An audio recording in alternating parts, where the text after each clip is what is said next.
안녕하세요. 그리스도인의 세상을 바꾸는 상상, 그 세상의 박연석 목사입니다. 오늘도 믿음의 눈으로 세상을 바라보고 신앙적으로 고민하는 시간을 가져보려고 하는데요. 오늘의 주제는요, 팬데믹과 그리스도인, 그러니까 이웃을 향한 신앙인의 모습에 대해서 살펴보고자 합니다. 요즘에는 날씨가 추워진 만큼 우리들의 마음도 얼어붙어 있고 서로에 대해서 날카로워져 있는 것 같은데요. 여느 때보다 지금은 서로를 감싸주고 격려하고 위로해 줘야 할 때라고 생각을 합니다. 하지만 인터넷 기사를 볼 때면 댓글들을 보면요, 확진자나 아니면 불특정한 사람들이나 시설을 향해서 무분별한 말들을 내뱉는 것을 보게 되는데, 그 가운데 그리스도인들도 있는 것을 상상해 보면 마음이 참 착잡해집니다. 그래서 오늘은 이 코로나 위기 가운데서 그리스도인의 자세, 모습에 대해서 함께 신앙적으로 고민해보는 시간을 가져보려고 합니다. 여러분들 뒤에 있는 캡처 사진이 보이시나요? 코로나 관련 기사에 딸리는 댓글들을 한번 캡처해 보았습니다. 아주 많이 있지만 그나마 보여줄 수 있는 것들을 한번 따와 봤는데요. 이 댓글들의 내용은 이런 거예요. 너희들 때문에 코로나가 퍼지고 있는 거야 라고 하는 것입니다. 그러니까 확진자가 드러난 집단이나 시설을 향해서 아주 무시무시한 댓글들을 많이 다는데요. 때로는 인신공격과 가족까지도 비난하는 그런 댓글들을 보게 됩니다.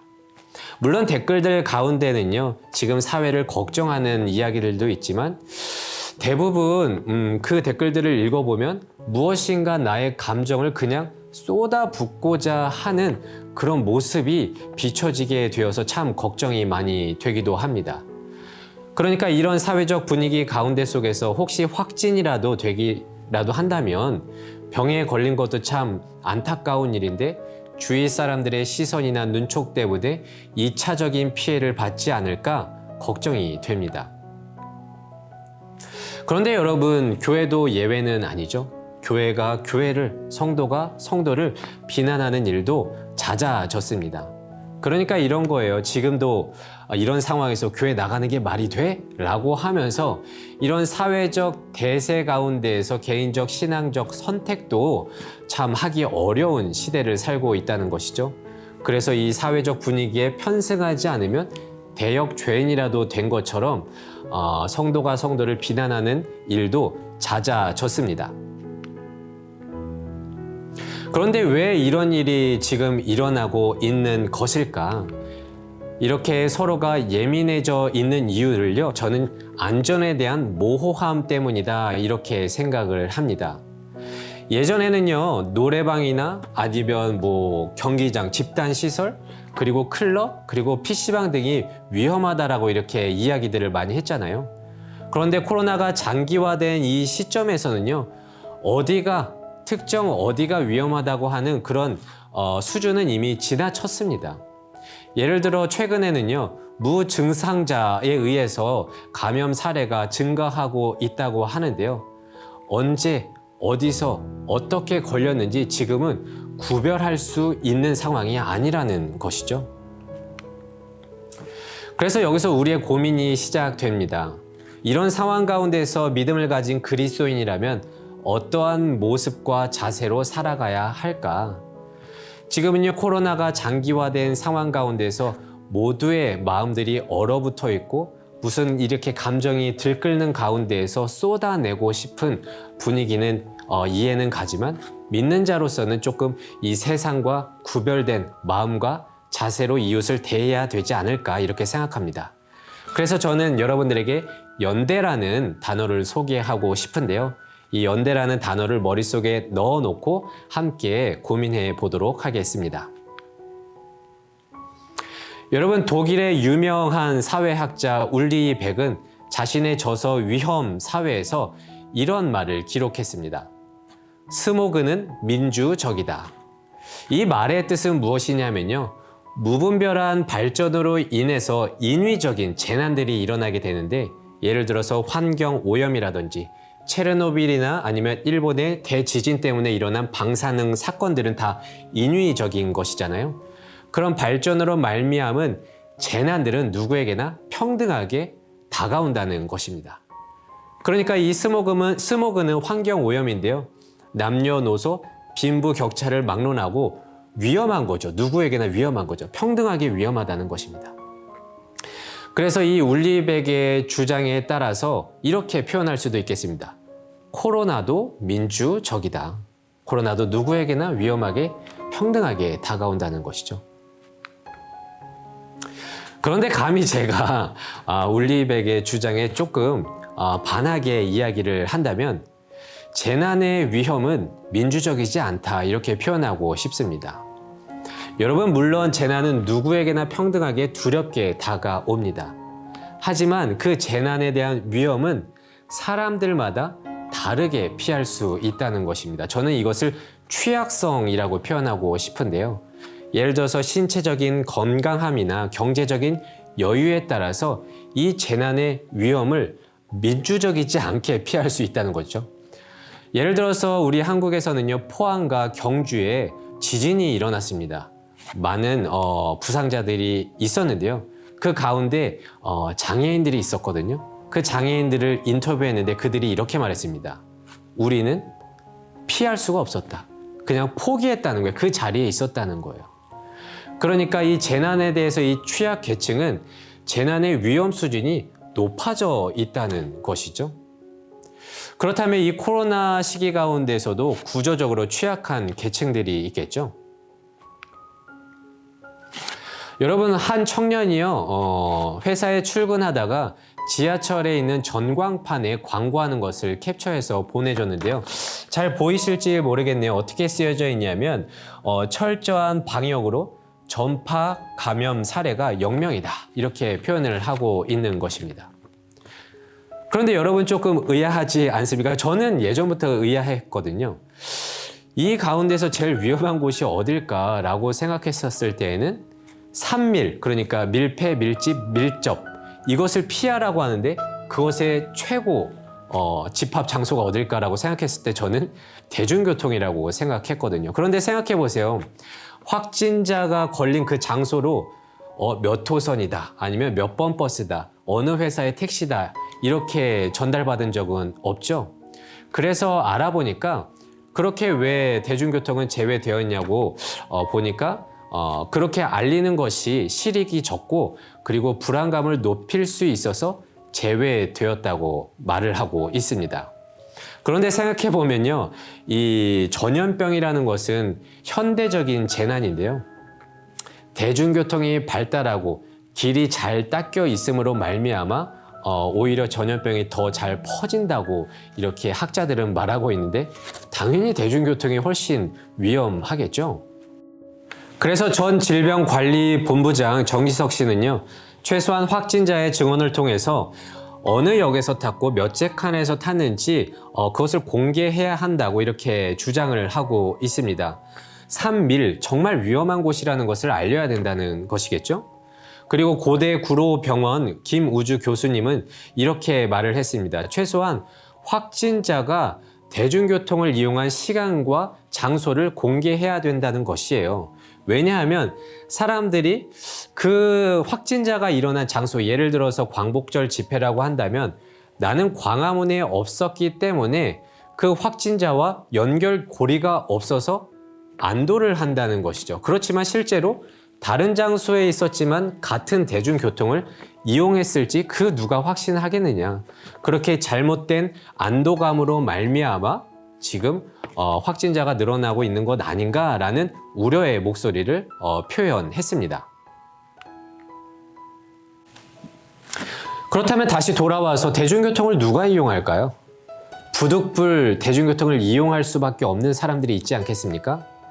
차를 소유하지 않은 사람들이라든지, 집이 너무 멀어서 대중교통을 이용할 수밖에 없는 사람들이라든지, 아니면 자신의 경제적인 계획에 의해서 대중교통을 사용할 수밖에 없는 사람들이 있지 않을까요?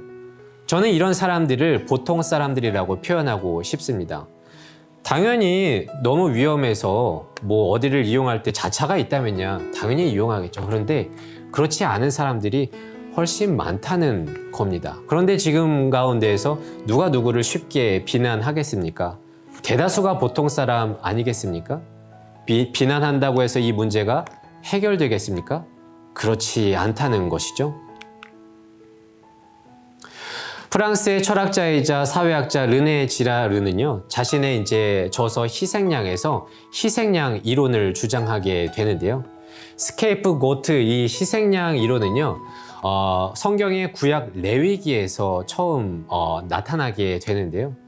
대속죄일이 돼서 염소 2마리를 제비 뽑아서 놓고 하나는 희생 제물로 드리고 하나는 안수해서 인간의 죄를 안수해서 광야로 내보내는 아사셀에서 유래한 단어입니다.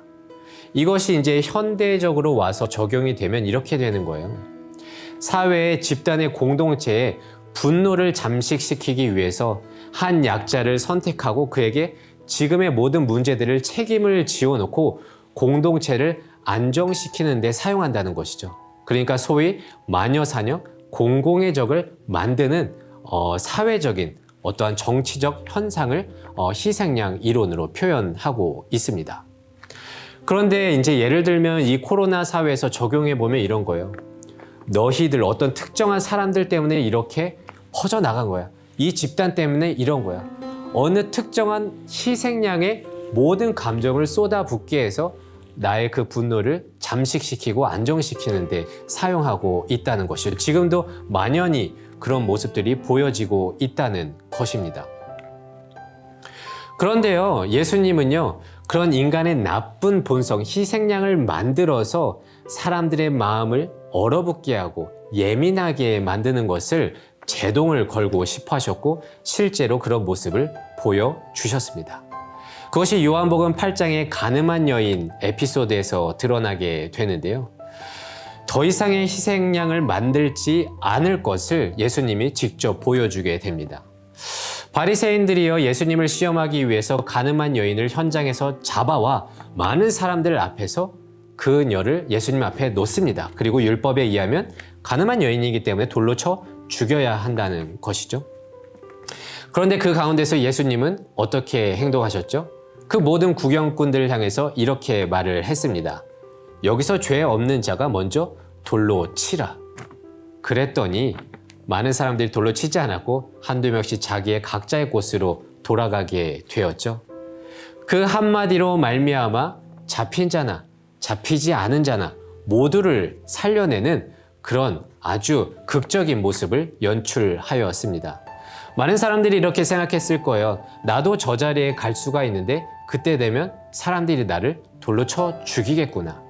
하지만 예수님으로 말미암아 혹시나 저 자리에 갈 수 있을지라도 살아날 수 있겠구나. 많은 사람들이 오히려 두려움이 아니라 이제 조금 예민해지고 얼어붙은 마음이 녹아졌고 그 두려움에서 해방되지 않았을까 이렇게 생각을 합니다. 예수님은 또한 잡혀온 가늠한 여인에게 이렇게 말을 하죠. 나도 너를 정죄하지 않으니 다시는 죄를 범하지 말라. 이 따뜻한 한마디가 그녀를 앞으로 죄에서 조심할 수 있도록 더 인도하지 않았을까요? 여러분, 지금의 예수님의 모습이 지금 코로나 속 위기 속 재난 속을 살아가는 그리스도인의 모습이라고 저는 생각을 합니다. 지금 누군가 희생양을 통해서 감정을 내뱉는다고 해서 이 문제가 해결되지 않음을 여러분들도 너무 잘 아시죠? 그리고 세상 사람들은 다 그렇게 할지라도 믿음을 가진 그리스도인이라면 조금 구별된 모습으로 살아가야 하지 않을까요? 저는 오히려 이럴 때일수록 믿음 안에서 이웃과 따뜻하게 연대하고 감싸줄 수 있는 격려의 한마디를 전하는 것이 지금 이 어려운 때를 극복할 수 있는 우리의 자세이자 모습이라고 생각을 합니다. 확진자들이 다 이렇게 말한다고 합니다. 내가 걸릴 줄 몰랐다. 그러니까 지금은요, 언제 어디서 어떻게 걸릴지 모르는 상황 가운데서 지금은 누구를 비난해서 될 일이 아니라 같이 지금을 함께 극복할 수 있는 따뜻한 한마디가 이 사회 가운데 더 많이 퍼져야 한다고 생각을 합니다. 여러분, 이전 교회에서 확진 판정을 받은 청년의 간증을 본 적이 있을 것이라고 생각합니다. 그 청년이 이렇게 말했어요. 나 때문에 교회가 피해를 입는 것이 아닌가. 그랬는데 담임 목사님께서 이렇게 말했다고 하죠. 그것은 걱정하지 말고 먼저 너의 건강에 신경 써라. 이거는 걱정하지 마라. 그랬던 이런 따뜻한 한마디가 자신에게 큰 힘이 되었다고 말을 했습니다. 여러분들, 이게 교역자라서 이런 말을 하는 것이 아니라 하나님을 믿는 그리스도인이라면 모두가 이렇게 해야 된다는 것이죠. 여러분, 날씨가 추워진 만큼 우리들의 마음도 확실히 얼어붙은 것은 사실이죠. 그래서 이웃을 살펴볼 마음적 여유가 없기도 합니다. 하지만 믿는 자로서 이럴 때일수록 이웃의 상황을 살피고 함께 연대하여 손을 잡고 이 코로나를 극복해야 할 줄로 믿습니다. 그래서 여러분, 지금 이럴 때일수록 누구를 비난하기보다 서로에게 따뜻한 한마디를 건네줄 수 있는 우리 모든 그리스도인 되시기를 진심으로 소망합니다.